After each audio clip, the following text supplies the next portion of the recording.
தாவேக ஆட்சி பொறுப்பேற்ற பிறகு அரசியல் களமே பரபரப்பாகி வருகிறது. ஒவ்வொரு அரசியல் காய்களும் கூர்ந்து கவனிக்கப்பட்டு வராங்க.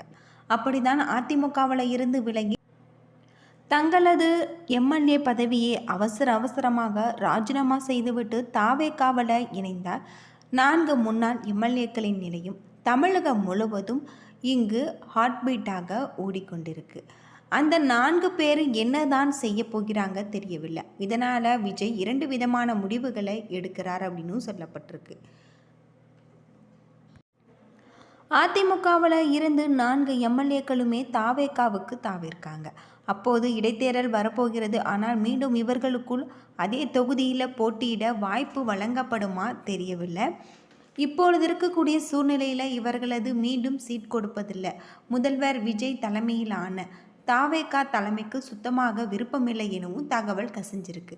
இதற்கு முக்கிய காரணம் தாவேகா தலைமை அந்தந்த தொகுதிகளில் சீக்கிரட்டான கலை ஆய்வு நடத்தி வந்து இருக்கக்கூடிய நிலையில் அதில் தங்களுக்கு 5 ஆண்டுகள் சேவை செய்ய அள்ளி வழங்கிய வாக்குகளை மதிக்காமல் தங்களுடைய சுயநல அரசியல் காரணங்களாகும் உட்கட்சியின் பூசல்களாலுமே பதவிக்காலம் முடிவதற்கு ராஜினாமா செய்த இந்த முன்னாள் எம்எல்ஏக்கள் மீது தொகுதி மற்றும் கடுமையான அதிருப்தியில் கோபத்திலும் இருக்காங்க.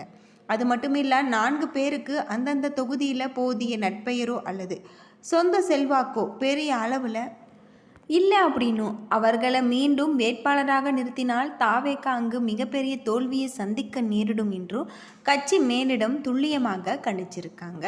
மற்ற கட்சிகளில் இருந்து பதவிக்காலம் சுயநலத்திற்காகவும் ஓடி வருபவர்களுக்கு உடனடியாக போட்டியிட வாய்ப்பு இருந்ததால் கட்சியின் கொள்கையிலும் பொதுமக்களிடையே உள்ள பின்பத்திற்கு மிகப்பெரிய களங்கத்தை ஏற்படுத்திவிடும் என்றும் முதலமைச்சர் அவர்கள் தெரிவிச்சிருக்காங்க.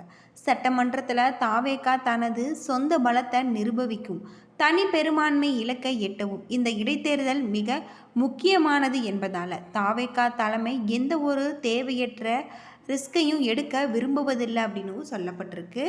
4 பேருக்கு பதிலாக அந்தந்த தொகுதியில் தாவேகாவினர் தீவிர உழைப்பாளிகளுக்கு மக்கள் மத்தியில் நல்ல பெயர் கொண்ட புதிய முகங்களும் வாய்ப்பளிக்க கட்சி மேலிடம் தீவிரமாக ஆலோசித்து வருகிறது அப்படின்னு சொல்லப்படுது. அது மட்டுமல்ல, மற்ற கட்சிகளில் இருந்தும் பதவிக்காகவும் சுயநலத்திற்காகவும் ஓடி வருபவர்களுக்கு உடனடியாக போட்டியிட வாய்ப்பு இருந்தால் அந்த கட்சியின் கொள்கையிலும் பொதுமக்களிடையே இருக்கக்கூடிய பின்பத்திற்கு மிகப்பெரிய ஒரு களங்கத்தை ஏற்படுத்திவிடும் எனவும் முதலமைச்சர் தெரிவிச்சிருக்காரு. மற்றொரு புறம் இந்த விவகாரம் தொடர்பாக நீதிமன்றத்தில் மிகப்பெரிய சட்ட போராட்டம் தீவிரமடைஞ்சிருக்கு. 4 எம்எல்ஏக்கள் மீது அதிமுக சார்பில் கட்சி தாவல் நடவடிக்கை நிலுவையில் இருந்து வருவதாக சொல்லப்படுது. இப்படி இருக்கக்கூடிய நிலையில் இங்கு தாவேகாவில் இந்த 4 கட்சிக்காரர்களுமே அந்தந்த தொகுதியில் தீவிர உழைப்பாளிகளுக்கும் மக்கள் மத்தியில் நல்ல பெயர் கொண்ட புதிய முகங்களும் வாய்ப்பளிக்க கட்சி மேலிடம் தீவிரமாக ஆலோசிச்சிருக்கு அப்படின்னும் சொல்லப்படுது. மற்றொரு புறம் இந்த விவகாரம் தொடர்பாக நீதிமன்றத்தில் மிகப்பெரிய சட்ட போராட்டம் தீவிரமடைஞ்சிருக்கு. 4 எம்எல்ஏக்கள் மீது அதிமுக சார்பில் மிகப்பெரிய ஒரு இக்கட்டான சூழலில் அவர்கள் ராஜினாமாவை சபாநாயகர் அவசரமாக ஏற்கொண்டது முற்றிலும் சட்டவிரோதமானது மற்றும் அரசியல் சாசனத்திற்கு எதிரானது என கூறி அதிமுக இங்கு சார்பில் சென்னை உயர்நீதிமன்றத்தில் வழக்கு தொடரப்பட்டிருக்கு. இந்த வழக்கை விசாரித்த உயர்நீதிமன்றம் இது குறித்து சட்டப்பேரவை தலைவர் மற்றும் செயலாளர்களுக்கு நோட்டீஸ் அனுப்பி விளக்கமளிக்க உத்தரவிட்டிருக்கு. இதற்கிடையில் இந்த வழக்கில் தங்களது தரப்பு விளக்கத்தை கேட்காமல் நீதிமன்றம் இடைக்கால தடை எதுவும் விதிக்க விடக்கூடாது என்பதற்காக முன்னாள் எம்எல்ஏக்கள் 4 பேருமே உச்சநீதிமன்றத்தில் மனு தாக்கல் செய்ய தங்களை பாதுகாத்து கொள்ள முயன்று வந்திருக்காங்க.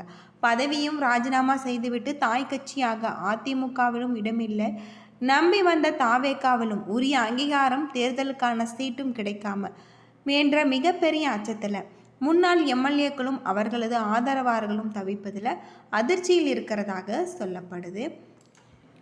ஆட்சிக்கு வந்து 40 நாட்களில் என்னவெல்லாம் செய்திருக்கும் என்ன என்று சட்டசபையில் முதலமைச்சர் நேற்று ஒரு பட்டியலில் இட்டு பேசியிருக்காரு. அது மட்டும் இல்லாமல் தமிழ்நாடு சட்டசபையில் முதலமைச்சர் விஜய் கவர்னர் உரைக்கு நன்றி தெரிவிக்கும் தீர்மானத்தில் மீதான பதிலுரையின் பொழுது நான் ஆட்சிக்கு வந்து 40 நாட்கள் தான் ஆகிறது, அதற்குள் என்ன செய்தார் என கேட்கிறாங்க. அவர்களுக்கெல்லாம் ஒரு லிஸ்ட்டு சொல்கிறேன் கேளுங்க அப்படின்னு சொல்லியிருக்காரு.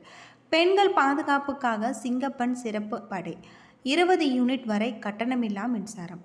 அது மட்டும் இல்லாமல் இங்கு போதைப்பொருள் ஒழிப்புக்காக தனிப்படை அமைச்சிருக்கிறதாக சொல்லப்படுது. குறுவை நெல் சாகுபடியை ஊக்குவிக்க 134 கோடியே 83 லட்சத்தில் சிறப்பு தொகுப்பு திட்டம் வழங்கப்பட்டிருக்கு. வழிபாட்டு தலம், பள்ளி, பஸ் நிறுத்தங்கள் மற்றும் அதற்கு அருகில் இருக்கக்கூடிய 717 மதுக்கடைகள் மூடப்பட்டது. அங்கு இருக்கக்கூடிய வேலையில் இருந்தவர்களுக்கு வேறு கடைகளில் வேலையும் வாங்கி கொடுத்ததாக சொல்லப்படுது. அது மட்டும் இல்லாமல் கவனிக்கப்படாமல் விடப்பட்ட அம்மா உணவகங்கள் புதுப்பிக்கப்பட்டன.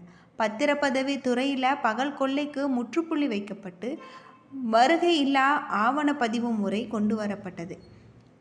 அது மட்டும் இல்லாமல் அரசு மற்றும் தனியார் மருத்துவமனைகளில் ஸ்கேன் மையங்களில் கருவுற்ற முன் மற்றும் பின் ஏற்படும் தவறுகளை கண்காணிக்கும் மருத்துவ நிறுவனம் முறைப்படுத்தும் சட்ட விதிகள் பின்பற்றப்படுகிறதா என்ற கண்காணிக்கும் மருத்துவ மற்றும் ஊரக பணி இயக்கத்தின் பயன்பாட்டுக்கு 40 புதிய வாகனங்கள் வழங்கப்பட்டு வந்ததாக சொல்லப்படுது. கூட்டுறவு வங்கியில் ஏழை எளிய வாங்கிய கடனுக்கு 2045 கோடி தள்ளுபடி செய்து ஆணையிடப்பட்டிருக்கு. மத்திய அரசிடம் கேட்டுக்கொண்டதற்கிணங்க கடந்த 2 ஆண்டுகளாக நிறுத்தி வைக்கப்பட்டு இருந்த ஜல் ஜீவன் மிஷன் திட்டம் புதுப்பிக்கப்பட்டு வந்ததாக சொல்லப்படுது. அது மட்டும் இல்லாமல் இங்கு 18,500 கோடி அளவில் உறுதியளிக்கப்பட்ட காஞ்சிபுரம் மாவட்டத்தில் மைய விரிவாக்க திட்டம் செய்யப்பட்டது. கோவையில் மின்னணு பொருட்கள் மற்றும் மின்னணு அமைப்புகள் உற்பத்தி திட்டம். திருவாரூர் மாவட்டத்தில் காட்டுப்பள்ளியில் L&D கப்பல் கட்டும் தளம் விரிவாக்கத்திற்கு ஒப்பந்தங்கள் போடப்பட்டது அப்படின்னு சொல்லப்பட்டிருக்கு. சட்டவிரோத கல்குவாரி மற்றும் அனுமதியின்றி கனிமங்கள் எடுத்து செல்வது தடுக்கப்பட்டது. பல்வேறு குவாரிகள் சீல் வைக்கப்பட்டது. கனிமங்களை கண்காணிப்பது, எல்லைகளை நிர்வகிப்பது மற்றும் ஆளில்லா விமானம் மூலம் அளவீடு செய்வது போன்றவற்றை செயல்படுத்துவதற்கான பணிகள் மேற்கொள்ளப்பட்டு வந்தன. அனைத்து துறைகளிலுமே அலுவலர்கள் தலையீடு இல்லாமல் லஞ்சம் லாவணமற்ற தமிழ்நாட்டை உருவாக்க அனைத்து நடவடிக்கைகளும் முடுக்கிடப்பட்டு வந்தது. இது வெறும் சாம்பிள் தான். 40 நாட்களுக்குள் இவ்வளவு செய்திருக்கிறோம் என்றால் இனி வரும் நாட்களில் கொஞ்சம் கொஞ்சமாக படிப்படியாக உழைத்து லஞ்சம் லாவணம் இல்லாத, ஊழல் இல்லாத, பெண்களுக்கு பாதுகாப்பான, சுதந்திரமான, வெளிப்படையான தமிழ்நாட்டை சொந்தங்களான நம்மளுடைய தமிழக மக்களுக்கு தருவது நம்முடைய ஒரே குறிக்கோள். கண்டிப்பாக அதையும் நிறைவேற்றி காட்டுவேன். 8 கோடி மக்கள் நம்முடன் இருக்கும் பொழுது ஏன் அதை செய்ய முடியாது அப்படின்னு சொல்லியிருக்காரு.